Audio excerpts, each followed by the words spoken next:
Yeah. All right. Thank you very much. As was already said, I will be talking about our efforts towards heterogeneous mobile autonomy, specifically in the Space Resources Challenge. I've also taken the liberty of slightly adjusting the title by now that we know the results. Before we get to that, some little motivation from our point of view. We are not specifically or exclusively a Space Robotics Institute. We are working in all kinds of robotics at the FZI, and especially relevant for here, we have various mobile autonomy projects from logistics to inspection, even in healthcare. So they're very different challenges, but we are trying to work with a framework or work towards a framework that can handle all of them. So a little bit of a background for what I'm about to show you. But I should also mention, we do have several space projects over the last years as well. We have worked in the IBOS project, IntelliRisk project, and a few more, just to give some context that we do know about space. So now the challenge itself was already mentioned by Miguel, but to recap, it was done by ESA and ESRIC, and it was an exploration and resource prospecting scenario. So we had to map an unknown environment, find interesting objects in there, and then do some geological analysis, both on the ground and on the rocks that were the interesting objects we were supposed to find. Interesting in this challenge was that there were realistic conditions for a moon mission, meaning there was an artificial communication delay, there were scheduled and unscheduled network blackouts, and we had no idea about the terrain or the area beforehand whatsoever, which is also quite challenging from a robotics point of view, because on the one hand, if we have a very high degree of uncertainty, we want to have very close control over the robots, like doing teleoperation or something similar. But with the delay, and especially with a time limit, we had only 4 hours for everything. That's also not really all that feasible to get everything in there if you're doing everything manually.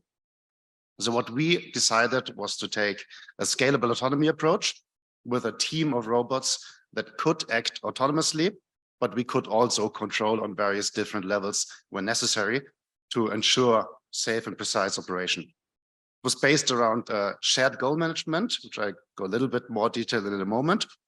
And like as a kind of additional challenge for us, we decided that we only want to have a single operator at all time for all the robots to make it basically scalable towards larger teams without more operators. Yeah. The system itself was kind of built like this. We have a central goal list that's shared between all the robots. This was running on the lander, basically, and all the robots and the operator can interact with this list. And then our robot team, all of them interact with the list independently. So there's no direct communication between the robots. All of them assess goals for themselves, decide which they want to perform and in which order, and then request basically from a central goal list that they want to do them. There is some communication between the robots in expected utilities in performing these goals to ensure efficient cooperation. Yeah. Then one level lower, we have actual task level planning, which, for example, includes stuff like navigation. We are using a 3D navigation framework, but also manipulation planning and stuff like that. And then we have the actual execution level in the end. One little point, the goal generation was also at least partially done autonomously. Exploration goals were defined by basically a frontier detection algorithm on a merged map of all the robots, so they can explore different areas. The ground measurements, which were also defined as goals, were basically done by sparsely sampling all of the area initially, and then once a resource was found, sampling more closely to accurately map it.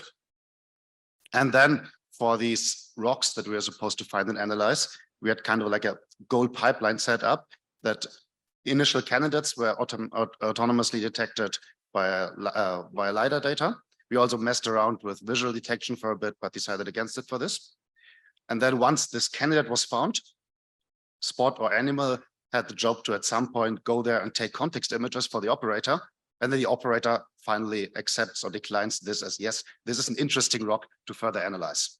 And only then our main science platform, which you'll see in a moment, was actually allowed to go and analyze it.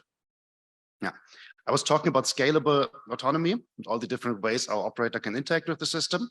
Just to quickly go over them. On the highest level, an operator can manually define or adapt goals, saying here might be something that the autonomous systems have missed. Then one level lower, we can manually tell the specific robots to execute their actions, like do a ground measurement here, analyze this rock, etc. Then for more close control, we also could manually do trigger stuff like waypoint navigation to control finally where the robots are going. Plus, we also integrated a teleoperation system with some predictive visualization to cope with a delay. Now, this is basically what our operator setup then looked like. I will not go over it in detail, but the main view is like this 3D AVIS visualization and all the important goals, the map, and also the features, the command features for the operator were all in this one view. The rest is mostly status information. Now, one little addition about cooperation. It's I kind of mentioned earlier, but cooperation mostly happened in two ways. We had the shared map for the exploration between the robots, and we had implicit interactions on the goal level with certain robots creating goals for other robots. For example, like Animal, when detecting a rock, creating an analysis goal for Husky. But all of these modifications and additions were done asynchronously. And so there are no wait times for the robots. All of them can be continuously working towards their goal. Okay, now I'll show a quick video of what this looked like in practice. Is it already playing? No, I think. Well, okay, I guess considering the time, then I can't show the video, so we have it online, the video stuff there. Otherwise, come to me later, because I think we don't have the time to fix this right now. Just the one image I have, I can tell you a little bit about our analysis of the main platform. This is the Husky rover that we adapted with some additional tooling. What you can see here is a light cone we attached with a camera inside, a high definition camera, and our own lighting. This we used for higher detailed image of the rocks we found. And we actually, to make sure we get the perfect conditions for these measurements, we actually doing planned robot arm motions above the rock, and then force space contact to fully get in contact with the rock. And we're using the same thing to measure the ground as well, which would have been shown here. Plus, we also have a XRF spectrometer on there to do actual geochemical analysis, both of the ground and the rocks. And what you can kind of see here is we actually attached an angle grinder as well, just to take away the top layer of rocks to get images and better measurements of the inside. All right, so then I should have the time to talk a little bit about the results. I'm not going to talk about the scientific results because I'm a roboticist. What's more interesting for me to tell you is how our system performed in these tasks from a robotics point of view. So actually, after about 35 minutes of operation, we were done with the exploration task. The map was fully explored, ignoring like one crater. Our autonomous system did not dare enter, but that was kind of by design, and we manually checked it later. To give some more data points, Spot in this time specifically checked 37 navigation or exploration points of interest and covered a little bit more than 300 meters of linear distance between the points. I don't know the actual travel time because we didn't log that, but that should be a little bit more than that because obviously the paths aren't always straight. You can kind of see them here. And while he did all of this, he additionally localized 12 potential rocks and took context image of them. Simultaneously, the Husky platform was able in this 35 minutes to measure 400 square meters, which was about like a fourth of the hall, looking for resources in the floor. All right, yeah. Then I get towards the end. Yeah, to summarize, we did implement basically a full autonomous collaboration system, which has inherent redundancy because all of the robots grab their tasks themselves and there's no high-level planning. Whenever one robot fails, another can just automatically take over. What was very important for us, it's scalable towards bigger and different teams. As long as we have the relevant ROS interfaces, we can integrate pretty much every robot in there.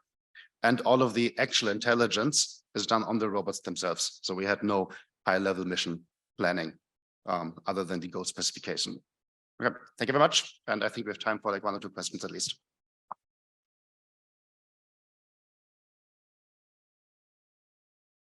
Thank you very much, Tristan. Very amazing work. Is there any question in the audience?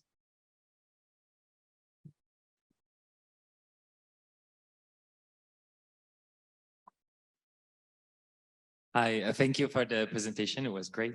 I had concerns about the operator stress levels during the operation because operating this kind of heterogeneous team, a lot of screens. Have you tried to monitor this during the challenge? I can tell you it was actually, I was saying we had 1 operator. To be honest, most of the time we had 0 operators. So our stress level was very low. We had actually one taking a nap during the challenge because of some health problems, but still, I think the best anecdote to talk about our stress levels during the actual challenge is there was a jury there, and I kept explaining what was happening, and they were constantly telling me, "We know you have to do stuff. You're busy. You don't have to explain everything." I was like, "No, I don't have to do anything. The robots are working. We're fine. I can talk to you."